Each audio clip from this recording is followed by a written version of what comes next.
엄마, 저 한국에서 의사가 되고 싶어요. 하버드 의대 전액 장학금, 보스턴 메디컬 센터 인턴십까지 보장된 상황.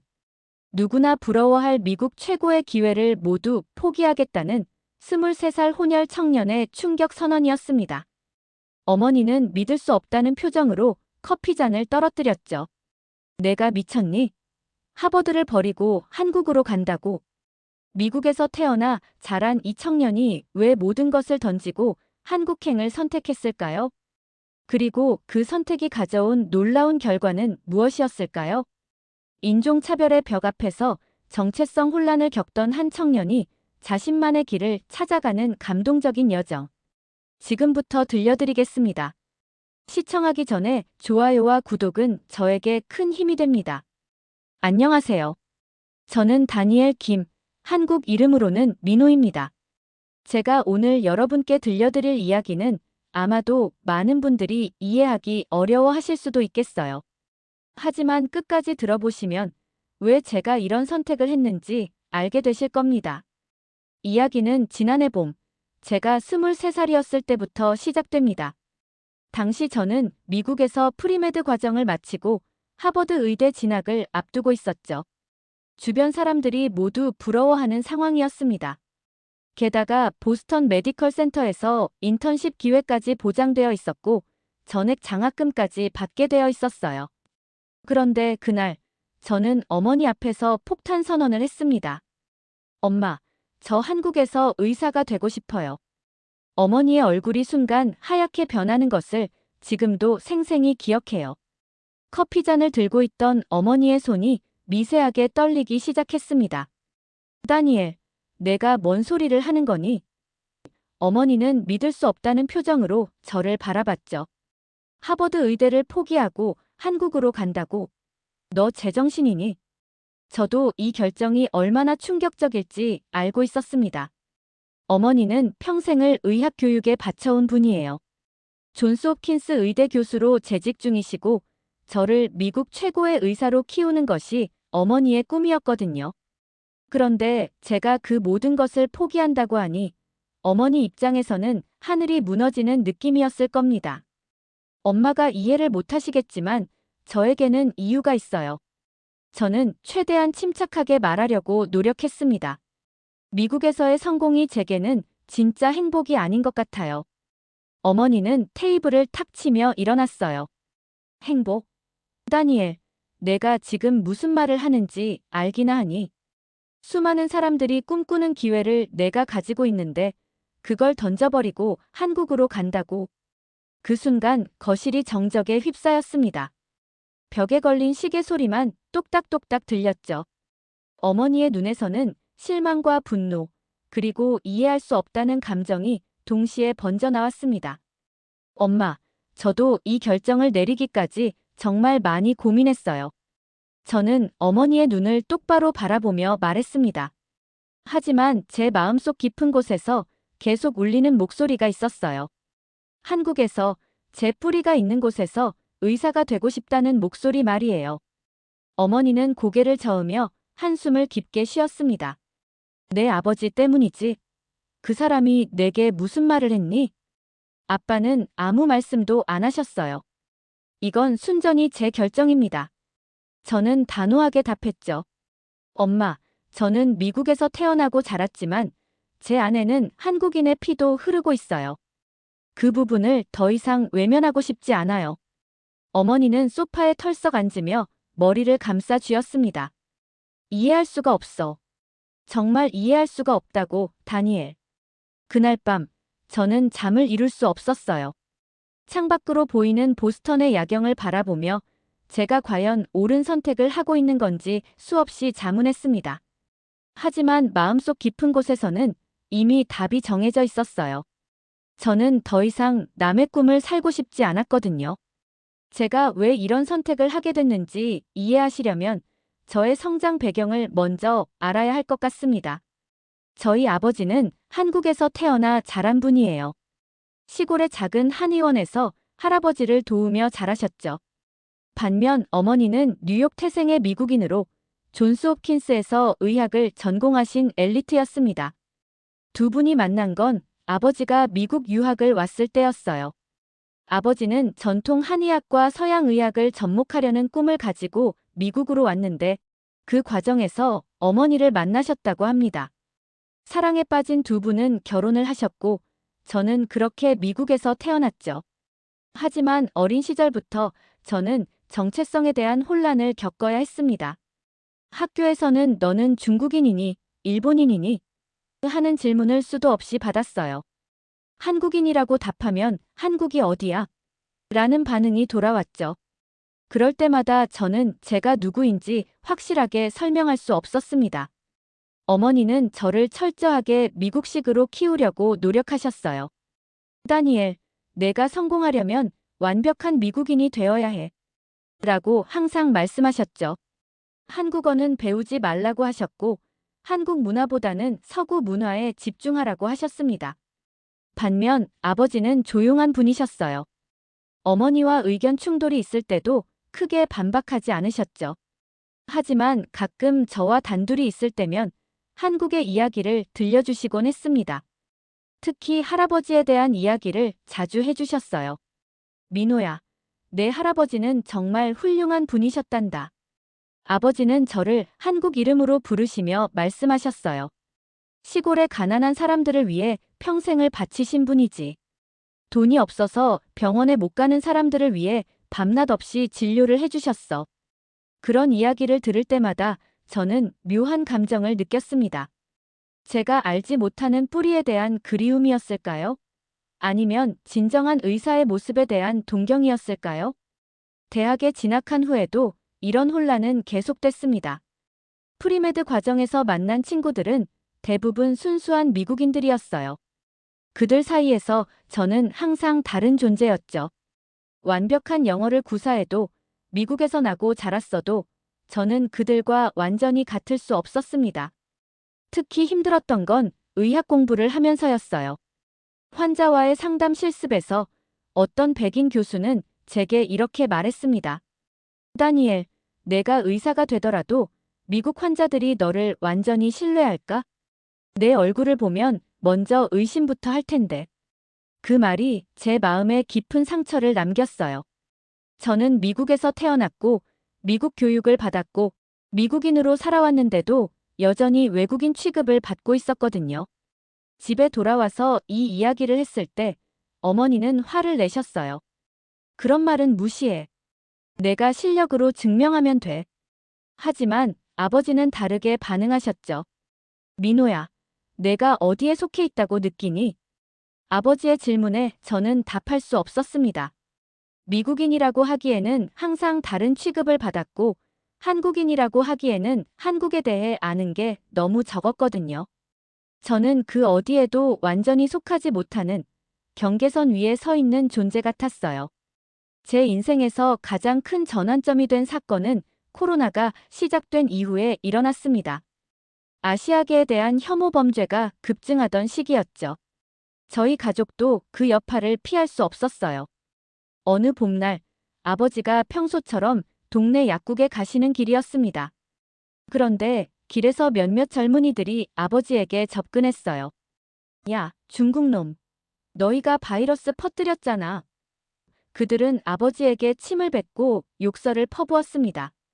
아버지는 저는 한국인입니다라고 조용히 말씀하셨지만 그들에게는 아무 소용이 없었죠. 한국이나 중국이나 똑같은 놈들이야. 라며 더욱 거칠게 굴었어요. 지나가던 시민 한 분이 신고를 해주셔서 다행히 큰 일은 없었지만 아버지는 그날 밤 말없이 우셨습니다. 저는 그 모습을 보며 가슴이 터질 것 같았어요. 평생 조용하고 온화하셨던 아버지가 인종차별 때문에 모욕당하는 모습을 보니 제 안에서 뭔가가 무너져 내리는 느낌이었습니다. 병원 실습에서도 비슷한 일들이 계속 일어났어요. 어떤 환자는 제가 들어가자 동양인 의사 말고 다른 사람으로 바꿔달라고 요구했습니다. 또 다른 환자는 제 진료를 받으면서도 계속 의심스러운 눈초리로 저를 바라봤죠. 가장 충격적이었던 건 지도교수와의 면담에서였어요.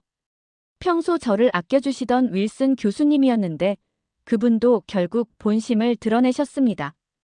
다니엘, 너는 분명 실력 있는 학생이야. 하지만 현실적으로 생각해봐. 교수님은 조심스럽게 말씀하셨어요. 미국 의료계에서 아시아계가 최상위로 올라가기는 쉽지 않아. 특히 환자들과의 관계에서는 더욱 그렇지. 교수님, 그건 제가 실력으로 극복할 수 있지 않을까요? 저는 간절하게 물었습니다. 물론 극복할 수는 있어. 하지만 같은 실력이라면 백인 의사가 더 유리한 게 현실이야. 너도 그걸 모르지 않잖니? 그 말을 듣는 순간 저는 제가 지금까지 얼마나 순진했는지 깨달았어요. 실력만 있으면 모든 걸 이겨낼 수 있다고 생각했는데 현실은 그렇지 않았거든요. 집에 돌아와서 어머니께 이 이야기를 했을 때 어머니는 예상대로 반응하셨어요. 그런 건 참아야 해, 다니엘. 모든 성공한 소수민족이 겪는 과정이야. 나도 그렇게 해서 여기까지 왔어. 하지만 저는 어머니의 말에 동의할 수 없었습니다. 왜 제가 태어나면서부터 더 많은 것을 참아야 하죠? 왜 제가 다른 사람보다 2배, 3배 더 노력해야만 같은 인정을 받을 수 있는 건가요? 그런 고민에 빠져 있던 어느 날, 제 이메일함에 한 통의 메일이 도착했습니다. 발신자는 서울대학교 의과대학이었어요. 제목을 보는 순간 심장이 뛰기 시작했습니다. 국제 교환학생 프로그램 합격 통지서. 메일을 열어보니 제가 지원했던 걸 깜빡 잊고 있던 프로그램에 합격했다는 내용이었어요. 사실 몇 달 전에 호기심 반, 장난 반으로 지원했던 건데 정말 합격한 겁니다. 그 순간 저는 운명을 느꼈어요. 미국에서 차별받고 상처받은 제게 한국이 손을 내밀고 있는 것 같았거든요. 마치 할아버지가 저를 부르시는 것처럼 느껴졌습니다. 이건 기회야. 저는 혼자 중얼거렸어요. 진짜 제 자신을 찾을 수 있는 기회일지도 모르겠어. 그날 밤, 저는 한국행을 결심했습니다. 어머니가 뭐라고 하시든, 주변에서 뭐라고 하든, 저는 제 뿌리를 찾아 떠나기로 마음먹었어요. 그것이 지금까지 제가 느꼈던 모든 혼란과 아픔에 대한 답이 될 수 있을 것 같았거든요. 인천공항에 도착했을 때의 기분을 어떻게 설명해야 할까요? 설렘과 두려움이 동시에 밀려왔습니다. 제가 태어난 곳도 아니고 제대로 와본 적도 없는 한국 땅을 밟는 순간이었거든요. 공항에서 나오자마자 느낀 건 공기의 다름이었어요. 미국과는 확실히 다른 느낌이었죠. 사람들의 모습도 간판의 한글도 모든 게 신기했습니다. 저에게는 이국적이면서도 묘하게 친근한 풍경이었어요. 서울대학교 의과대학에서 보내준 담당자를 만나 기숙사로 이동하는 동안 창밖 풍경을 넋을 잃고 바라봤습니다. 이곳이 아버지가 나고 자란 땅이구나. 그런 생각이 계속 들었어요. 기숙사에 짐을 풀고 나서 저는 바로 아버지께 전화를 드렸습니다. 아빠, 저 한국에 잘 도착했어요. 그래, 민호야. 어떠니? 아버지의 목소리에서 감격이 느껴졌어요. 아직은 잘 모르겠지만 뭔가 다른 느낌이에요. 좋은 의미로요. 아버지는 잠시 침묵하시더니 말씀하셨어요. 민호야, 내 할아버지 제자분이 아직도 시골에서 진료하고 계셔. 시간 되면 한번 찾아뵈어라. 그 말씀을 듣고 저는 꼭 그분을 만나 뵙고 싶다는 생각이 들었어요. 제가 알지 못하는 할아버지에 대한 이야기를 들을 수 있을 것 같았거든요. 수업이 시작된 첫 주는 정말 힘들었습니다. 한국어로 진행되는 수업을 따라가기가 쉽지 않았어요. 의학 용어들은 더욱 어려웠죠. 하지만 다행히 같은 반 학생들이 많이 도와줬습니다. 다니엘, 이 부분 이해 안 가면 언제든지 물어봐. 준혁이라는 학생이 먼저 다가와서 말해줬어요. 미국에서 왔다고 해서 특별 대우 받을 생각 말고 우리랑 똑같이 공부해. 그런 말이 오히려 저에게는 위로가 됐어요. 특별하지 않아도 된다는 것, 그냥 평범한 의대생으로 받아들여진다는 것이 얼마나 소중한지 그때 알았거든요. 주말이 되자 저는 아버지가 말씀하신 그분을 찾아뵈러 갔습니다. 서울에서 기차를 타고 2시간 정도 가야 하는 시골 마을이었어요. 작은 버스터미널에서 내려서 한참을 걸어가니 평안의원이라는 작은 간판이 보였습니다. 문을 열고 들어가자 70대로 보이는 할아버지 한 분이 환자를 진료하고 계셨어요. 저는 조용히 기다렸다가 진료가 끝나자 다가갔습니다. 안녕하세요. 김민수의 아들 민호입니다. 할아버지의 눈이 순간 커지셨어요. 어머, 민수 아들이 여기까지 왔구나. 아, 정말 반갑다. 그분은 바로 김덕수 선생님이셨어요. 할아버지와 함께 한의학을 공부하셨던 분이었죠. 선생님은 저를 보자마자 눈물을 글썽이셨습니다. 내 할아버지 정말 훌륭한 분이셨어. 가난한 사람들 치료해 주시느라 정작 당신은 가난하게 사셨지만 그분처럼 환자를 사랑한 의사는 못 봤다. 선생님의 말씀을 들으며 저는 제가 알지 못했던 할아버지의 모습을 알게 됐어요. 그분이 얼마나 환자들을 위해 헌신하셨는지 진정한 의사가 무엇인지를 보여주신 분이었다는 걸 말이에요. 그날 선생님을 따라 진료실을 구경하던 중 한 할머니가 들어오셨어요. 무릎이 아프다며 절뚝거리고 계셨죠. 선생님은 정성스럽게 진료를 해주시고 약도 지어주셨습니다. 진료가 끝나자 할머니가 깊이 절을 올리며 말씀하셨어요. 선생님 덕분에 살았습니다. 정말 감사합니다. 그 순간 저는 깊은 감동을 받았어요. 미국 병원에서는 느껴보지 못한 따뜻함이었거든요. 의사와 환자 사이의 진정한 신뢰와 고마움을 보는 것 같았어요. 민호야, 의사라는 게 이런 거야. 선생님이 저에게 조용히 말씀하셨어요. 사람을 살리는 것도 중요하지만 사람을 사랑하는 게 더 중요해.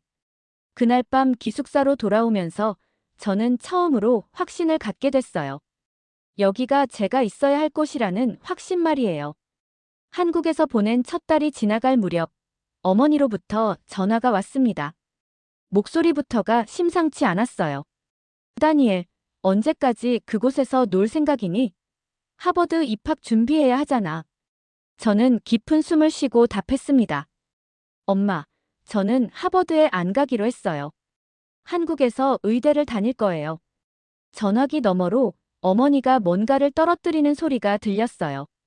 몇 초간의 침묵이 흐른 후 어머니의 목소리가 들려왔습니다. 뭐라고 했니? 다시 한번 말해봐. 엄마, 저는 서울대 의대에 정식으로 편입하려고 합니다. 미쳤니? 정말 미쳤어. 어머니의 목소리가 점점 커졌어요. 하버드 의대를 버리고 한국 의대라니 내가 지금 뭘 하고 있는 건지 알기나 해? 저는 침착하게 대답하려고 노력했어요. 엄마, 저는 여기서 진짜 의사가 무엇인지 배우고 있어요. 미국에서는 절대 느낄 수 없었던 것들을 배우고 있거든요. 배운다고? 내가 뭘 배운다는 거야? 어머니는 비웃듯이 말씀하셨어요. 세계 최고의 교육을 받을 수 있는 기회를 차버리고 뭘 배운다는 거니? 전화 통화로는 한계가 있었어요. 결국 어머니가 직접 한국으로 오기로 했습니다. 일주일 후에 가겠어. 너와 직접 얘기해야겠어. 그 일주일 동안 저는 정말 고민이 많았어요. 어머니를 실망시키고 싶지는 않았거든요. 하지만 동시에 제 신념을 포기할 수도 없었어요. 어머니가 도착한 날, 저희는 호텔 로비에서 만났습니다. 어머니는 평소보다 훨씬 지쳐 보이셨어요. 저 때문에 얼마나 고생하셨을까 싶어서 죄송한 마음이 들었죠. 다니엘, 엄마랑 미국으로 돌아가자. 어머니는 제 손을 잡으며 간절하게 말씀하셨어요. 내가 여기서 뭘 배웠든 상관없어. 미국에 가서도 할 수 있는 일이야. 엄마, 그게 아니에요. 저는 고개를 저었습니다. 저는 여기서 제 정체성을 찾았어요. 미국에서는 항상 남의 시선을 의식하며 살았는데 여기서는 그냥 민호로 살 수 있어요. 정체성? 어머니가 목소리를 높였어요. 다니엘, 내 정체성은 성공한 의사가 되는 거야. 한국인이니 미국인이니 하는 건 중요하지 않다고. 그 순간 저도 참을 수 없어서 소리를 질렀어요. 엄마, 그건 엄마 생각이에요. 저에게는 중요해요. 호텔 로비에 있던 사람들이 저희를 쳐다봤지만 저는 신경 쓸 겨를이 없었어요. 엄마는 평생 저를 엄마가 원하는 모습으로만 키우려고 하셨어요. 제가 뭘 원하는지는 한 번도 물어보지 않으셨잖아요. 어머니의 눈에 눈물이 고였어요. 다니엘, 엄마는 내가 성공하길 바라는 마음에서 그런 거야. 내가 차별받지 않고 인정받으며 살았으면 해서. 엄마, 저도 알아요. 엄마가 저를 사랑해서 그러신다는 거. 저는 목소리를 낮추며 말했어요. 하지만 엄마가 원하는 성공이 제게는 진짜 행복이 아니에요. 어머니는 한동안 말없이 저를 바라보시더니 한숨을 깊게 쉬셨어요. 그럼 내 아버지는 뭐라고 하니? 설마 아빠가 내 편을 들어주나? 아빠는 아무 말씀 안 하세요. 하지만 이해해 주시는 것 같아요. 그 말을 듣자 어머니의 표정이 더욱 굳어졌어요. 역시 그 사람 때문이구나. 내 아버지가 내게 한국에 대한 환상을 심어준 거지. 엄마, 아빠 탓하지 마세요. 저는 단호하게 말했습니다. 이건 순전히 제 결정이에요. 아빠는 오히려 말리셨거든요. 어머니와 저는 그날 밤늦도록 이야기했지만 결국 평행선을 그었어요. 어머니는 끝까지 이해할 수 없다는 입장이었고 저는 제 결정을 바꿀 수 없다고 말씀드렸죠. 다음 날 아침 아버지로부터 전화가 왔어요.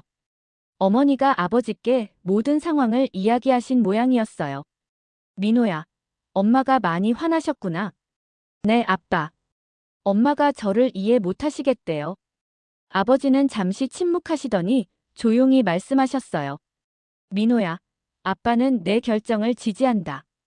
하지만 엄마 마음도 이해해야 해. 아빠도 미국에서 힘들었죠? 그렇지. 아빠도 내 할아버지의 꿈을 이루지 못했어. 미국에서 적응하느라 한의학을 포기했거든. 아버지의 목소리에 아쉬움이 묻어 있었어요. 하지만 너는 다르구나. 내가 하고 싶은 걸 해라. 그 말을 듣고 저는 눈물이 났어요. 아버지도 저처럼 정체성의 혼란을 겪으셨을 텐데 저를 위해서 포기하신 게 너무 많으셨던 거죠. 아빠, 감사해요. 아빠가 못 이루신 꿈을 제가 이어갈게요. 민호야, 그게 아니다. 내 꿈을 이루는 거야. 아빠 꿈이 아니라. 그날 저녁 어머니와 마지막 식사를 했어요. 분위기는 여전히 무겁였지만 어머니도 조금은 냉정을 되찾으신 것 같았어요. 다니엘, 정말 후회하지 않겠니? 네, 엄마. 후회하지 않을 거예요. 어머니는 긴 한숨을 쉬시며 말씀하셨어요. 알겠어. 엄마가 막을 수는 없겠구나. 하지만 조건이 있어. 어떤 조건이요? 1년 후에 내가 정말 잘못 선택했다고 생각하면 그때는 미국으로 돌아와. 약속해. 저는 고개를 끄덕였어요. 네, 약속할게요. 하지만 분명히 제가 옳은 선택을 했다는 걸 보여드릴 거예요. 어머니가 떠나는 날 공항에서 저는 어머니께 편지 한 통을 건네드렸어요. 그동안 하지 못했던 말들을 모두 담은 편지였죠. 이거 비행기에서 읽어보세요. 어머니는 편지를 받아들고는 저를 꽉 안아주셨어요. 다니엘, 엄마는 언제나 내 편이야. 설령 이해하지 못해도 말이야. 어머니가 떠나신 후 저는 서울대 의대 정식 편입 준비에 본격적으로 매달렸습니다. 한국어 실력도 늘려야 했고 한국 의료 시스템도 이해해야 했어요. 쉽지 않은 과정이었지만 저는 그 어느 때보다 확신에 차 있었습니다. 편입 준비를 하면서 저는 한국 의학의 독특함을 더욱 깊이 이해하게 됐어요.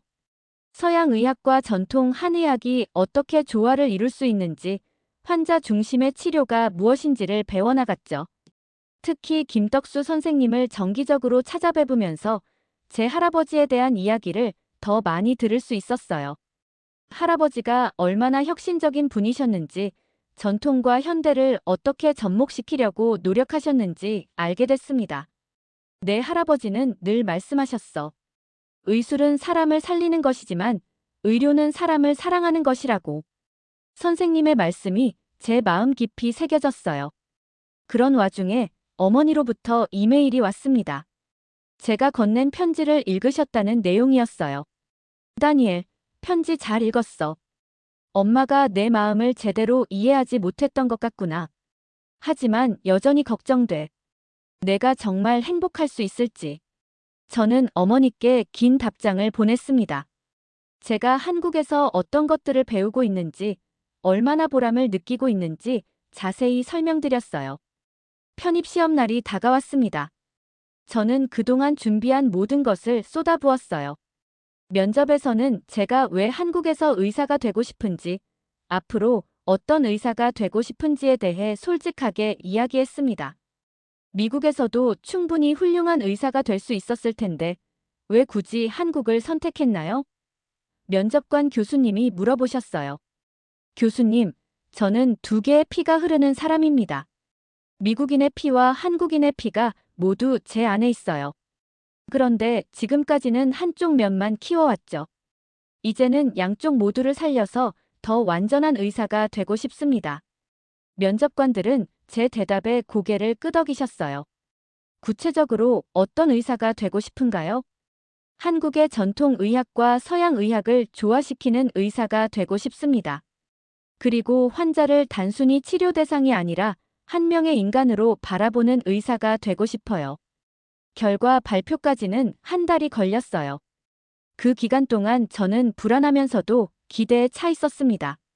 만약 떨어진다면 어머니 말씀대로 미국으로 돌아가야 할지도 모르니까요. 드디어 결과 발표 날이 왔습니다. 제 수험 번호가 합격자 명단에 있는 것을 확인하는 순간 저는 눈물이 터져 나왔어요. 드디어 제가 원하던 길로 들어설 수 있게 된 거죠. 바로 어머니께 전화를 드렸어요. 엄마, 합격했어요.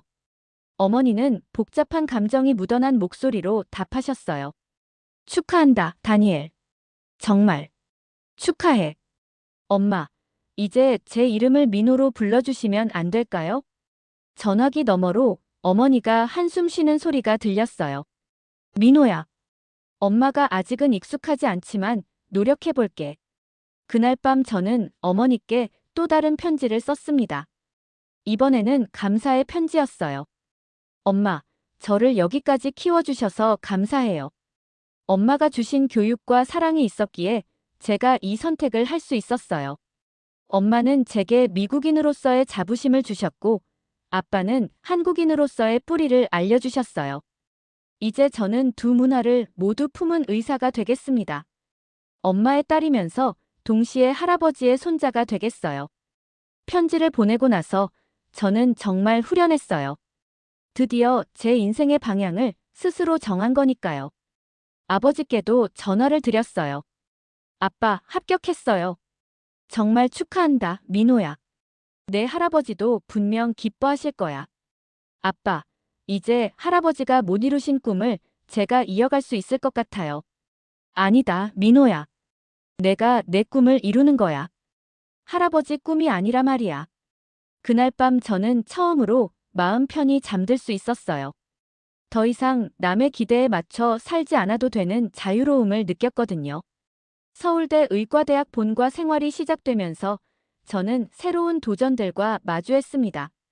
처음에는 정말 힘들었어요. 한국어로 진행되는 전문적인 의학 수업을 따라가는 것부터가 쉽지 않았거든요. 민호야, 오늘 병리학 시간에 뭔 소리인지 알아듣겠어? 그 같은 반 친구 준혁이가 농담조로 물어봤어요. 절반 정도. 저는 웃으며 답했습니다. 근데 점점 나아지고 있어. 실제로 처음 몇 달은 정말 고생했어요. 의학 용어들이 한국어로는 완전히 다르게 들렸거든요. 하지만 동기들이 많이 도와줬고, 저도 포기하지 않고 열심히 노력했습니다. 특히 해부학 실습 시간이 기억에 남아요. 처음으로 사체를 앞에 두고 해부를 할 때 저는 깊은 경외감을 느꼈습니다. 교수님이 말씀하신 의학도로서 받는 첫 번째 선물이라는 말이 가슴에 와 닿았어요. 이분이 마지막까지 우리를 가르쳐 주시는 거야. 옆에서 실습하던 수연이가 조용히 말했어요. 정말 감사한 마음으로 배워야지. 그런 순간들을 통해 저는 한국 의학 교육의 깊이를 느꼈어요. 단순히 기술을 배우는 것이 아니라 생명에 대한 존중과 의사로서의 사명감을 함께 배우는 거였죠. 몇 달이 지나면서 저는 점차 적응해 갔어요. 한국어 실력도 늘었고 한국 의료 시스템에 대한 이해도 깊어졌습니다. 특히 환자와의 관계에서 한국만의 특별함을 느꼈어요. 병원 실습을 나가게 됐을 때 저는 한국과 미국 의료 현장의 차이를 실감했습니다. 한국에서는 의사와 환자, 그리고 가족들 간의 관계가 훨씬 끈끈했어요. 선생님, 저희 할머니 좀 잘 부탁드려요.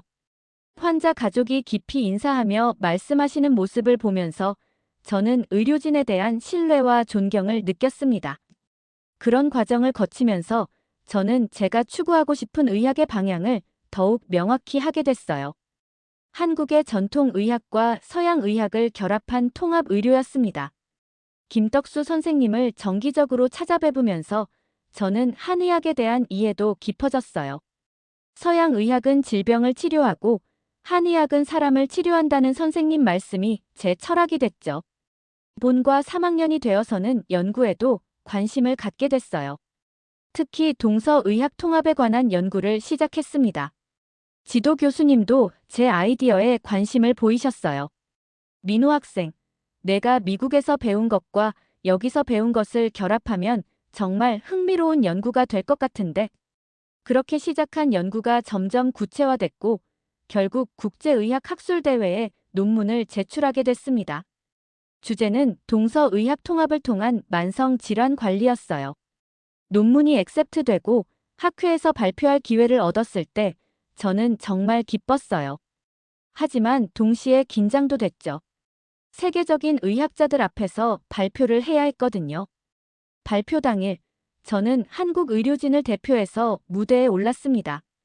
청중석에는 유럽과 미국의 저명한 의학자들이 앉아 있었어요. 안녕하세요. 저는 서울대학교 의과대학의 김민호입니다. 저는 당당하게 제 소개를 했어요. 오늘 동서의학 통합의 가능성에 대해 말씀드리겠습니다. 발표를 시작하면서 저는 제 할아버지 이야기부터 시작했어요. 전통 한의학의 철학과 현대 서양 의학의 과학적 방법론이 어떻게 조화를 이룰 수 있는지 설명했습니다. 두 의학 체계는 대립하는 것이 아닙니다. 서로 보완하며 더 완전한 치료를 만들어낼 수 있어요. 발표가 끝나자 많은 질문이 쏟아졌어요. 특히 미국과 유럽의 의학자들이 관심을 보였습니다. 정말 흥미로운 접근법이네요. 한국에서는 이런 통합 의료가 실제로 이루어지고 있나요? 네, 점점 늘어나고 있습니다. 그리고 환자들의 만족도도 높아지고 있어요. 발표가 끝난 후 여러 의학자들이 저에게 다가와서 더 자세한 이야기를 나누고 싶다고 했어요. 그 중에는 제가 예전에 지원했던 하버드 의대의 교수님도 계셨습니다. 당신이 한국에서 의학을 배우는 학생이라고요? 정말 놀랍네요. 이런 수준 높은 연구를 하다니. 그 말을 들으면서 저는 뿌듯함을 느꼈어요. 제가 한국을 선택한 것이 옳았다는 확신이 더욱 강해졌거든요. 학술대회에서의 성공 이후 제 연구에 대한 관심이 높아졌습니다. 여러 국제 학술지에서 논문 게재 제의가 들어왔고 해외 대학에서도 교류 프로그램을 제안해왔어요. 하지만 저는 한국에서 제 길을 계속 걸어가기로 결심했습니다. 그런 소식들이 어머니께도 전해졌나 봐요. 어느 날 어머니로부터 전화가 왔는데 목소리가 예전과 달랐어요. 민호야, 내 연구 소식 들었어. 정말 자랑스럽다. 어머니가 저를 민호라고 부르신 게 이번이 처음이었어요. 그 한마디에 저는 눈물이 핑 돌았습니다. 엄마, 감사해요. 엄마가 없었다면 불가능한 일이었어요. 민호야, 엄마가 한국에 가서 내가 하는 일을 직접 보고 싶어. 괜찮을까? 저는 기뻐서 소리를 질렀어요. 물론이에요. 언제든지 오세요. 어머니가 한국에 오신 날, 저는 공항에서 어머니를 맞이했습니다. 1년 만에 만난 어머니는 많이 달라 보이셨어요. 표정이 훨씬 부드러워지셨고 저를 바라보는 눈빛도 예전과 달랐어요. 민호야, 정말 많이 컸구나. 어머니가 저를 껴안으며 말씀하셨어요. 저는 어머니를 제가 다니는 병원으로 모셨어요. 제가 실습하는 모습을 직접 보여드리고 싶었거든요. 그날 저는 당직이었는데 응급실에 할머니 한 분이 오셨어요. 가슴이 아프다고 하시면서 많이 힘들어하고 계셨죠. 저는 선배 의사 선생님과 함께 할머니를 진료했습니다. 다행히 큰 문제는 아니었지만 할머니는 많이 불안해하고 계셨어요. 저는 할머니 손을 잡고 천천히 설명드렸습니다. 할머니, 크게 걱정하실 것 없어요. 약 드시고 조금만 쉬시면 괜찮아지실 거예요. 고맙다, 아가야. 내가 있어서 할머니가 마음이 놓인다. 할머니가 제 손을 꼭 잡으며 말씀하셨어요. 그 모습을 지켜보던 어머니의 눈에서 눈물이 흘러내렸어요. 나중에 어머니가 말씀하시길, 그때 제가 진짜 의사가 됐다는 걸 느끼셨다고 하더라고요. 다음 날 저는 어머니를 김떡수 선생님께 모시고 갔어요. 선생님도 어머니를 정말 반갑게 맞아주셨죠. 민호 어머님, 정말 훌륭한 아들을 두셨네요. 이 아이는 정말 특별해요. 선생님이 어머니께 말씀하셨어요. 어떤 점에서요? 어머니가 궁금해하셨어요. 이 아이는 두 문화의 장점을 모두 가지고 있어요. 미국에서 배운 과학적 사고와 한국의 인간적 따뜻함을 모두 갖춘 거죠. 앞으로 정말 훌륭한 의사가 될 거예요. 그날 저녁 어머니와 단둘이 식사를 하면서 진솔한 대화를 나눴어요. 민호야, 엄마가 미안해. 내 마음을 이해하지 못했어. 엄마, 괜찮아요. 엄마도 저를 위해서 그러신 거잖아요. 이제야 알겠어. 넌 배신자가 아니라 두 문화를 잇는 달이구나. 어머니가 제 손을 잡으며 말씀하셨어요. 그 순간 저는 정말 행복했어요. 드디어 어머니와 완전히 화해할 수 있었거든요. 엄마, 저에게는 꿈이 있어요. 저는 어머니께 제 계획을 말씀드렸어요. 언젠가는 세계보건기구에서 일하고 싶어요. 한국의 통합의료 모델을 전 세계에 알리는 일을 하고 싶다고요. 어머니의 눈이 반짝였어요. 정말? 그럼 태극마크를 달고 일하는 거네? 네, 맞아요. 한국 대표로 일하고 싶어요. 어머니는 자랑스러운 표정으로 저를 바라보셨어요. 그럼 엄마도 응원할게. 내가 정말 자랑스럽다, 민호야. 며칠 후 어머니가 미국으로 돌아가시는 날 공항에서 작별 인사를 나눴어요. 민호야, 내가 선택한 길을 끝까지 걸어가렴. 엄마가 항상 응원할게. 엄마, 감사해요. 그리고 사랑해요. 어머니가 떠나신 후 저는 더욱 열심히 공부했어요. 제 꿈을 이루기 위해서였죠. 지금 저는 의과대학 4학년이 되었고 곧 의사가 됩니다. 제가 한국을 선택한 지 벌써 3년이 흘렀어요. 그동안 정말 많은 일들이 있었지만 단 한 번도 후회한 적은 없어요. 최근에는 정부에서 추진하는 국제의료협력 프로그램에 참여하게 됐어요. 동남아시아 국가들의 한국의 의료기술을 전파하는 일이죠. 제 꿈에 한 걸음 더 다가선 거예요. 어제는 아버지로부터 전화가 왔어요. 민호야, 내 할아버지가 정말 기뻐하실 것 같다. 아빠, 이제 정말 시작이에요. 할아버지가 꿈꾸셨던 세상을 만들어갈 거예요. 저는 이제 확신합니다. 제가 선택한 길이 옳았다는 것을요. 저는 더 이상 어디에 속해야 할지 고민하지 않아요. 저는 한국인 김민호이면서 동시에 미국에서 자란 다니엘이에요. 두 정체성 모두가 제가 되고 싶은 의사를 만들어가는데 도움이 되거든요. 앞으로 저는 한국의 의료진으로서 그리고 세계 시민으로서 더 넓은 세상에서 활동할 계획입니다. 제가 받은 사랑과 교육을 더 많은 사람들에게 나누어 주면서 말이에요. 여러분, 때로는 남들이 이해하지 못하는 선택을 해야 할 때가 있어요. 하지만 자신의 마음에 귀 기울이고 진정으로 원하는 길을 걸어간다면 분명히 좋은 결과가 있을 거예요. 저처럼 말이에요. 이번 이야기는 어떠셨나요? 이번 이야기를 통해 우리나라의 무한한 가능성을 함께 느껴보셨길 바랍니다. 다음 편에서는 더 놀라운 해외 반응과 감동 사연으로 찾아뵙겠습니다. 여러분의 소중한 시청과 응원 덕분에 더 좋은 콘텐츠를 만들 수 있습니다. 감사합니다.